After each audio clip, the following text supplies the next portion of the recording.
Norman Bates, Buffalo Bill, Leatherface, three of horror's most iconic legends, all inspired by one man.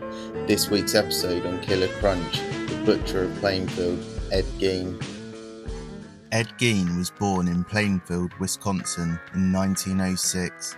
His father was an alcoholic, but his mother Augusta ruled the house with an iron fist.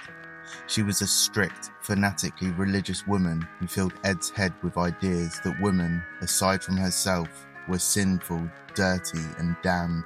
He clung to her every word, and as he grew older, that love turned into something darker. Then came the fire. In 1944, Ed and his older brother Henry were burning brush on the family property when the flames spread out of control.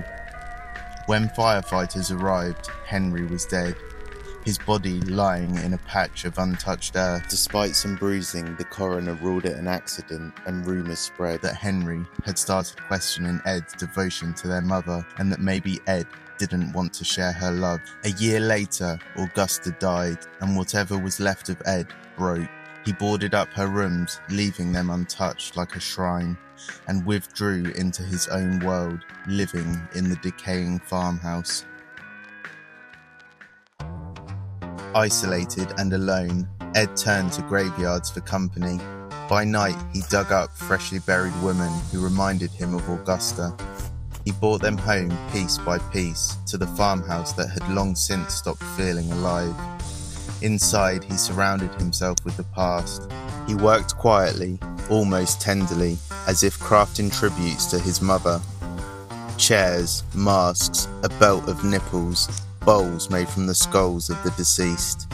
Objects no one should ever make, but to Ed, they were part of bringing her back. And then came his project. He began stitching something larger, a creation he called his women's suit. Piece by piece he shaped it with care, believing that if he could wear it, he could become her again. He was trying to recreate the only person who'd ever made his world make sense. Ed's grave robbing obsession escalated. In 1954, tavern owner Mary Hogan vanished. Locals joked she was probably at Gein's. They had no idea how right they were. In 1957, hardware store owner Bernice Warden disappeared. A trail of blood led straight to Gein's farm. Police found her hung upside down like a deer, her head decapitated, placed in a burlap sack, a heart in a plastic bag next to his stove. And in the house, the collection: masks made from human faces, organs in jars, and furniture stitched together from the dead. Gein confessed calmly. He admitted to the murders and the countless grave robberies. Declared insane, he was sent to the Central State Hospital for the criminally insane. However, being behind bars seemed to be a new lease of life for Ed. He became a model patient, enjoyed reading, doing crafts, and making furniture, but this time with wood. Nurses described him as polite and even kind.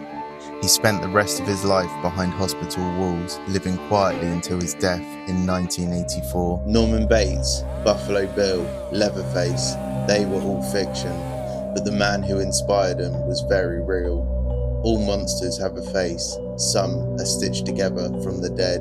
So remember, if a man comes up to you wearing his mum's face, tell him to do one. Start your day the killer way with a bowl of fright and fun.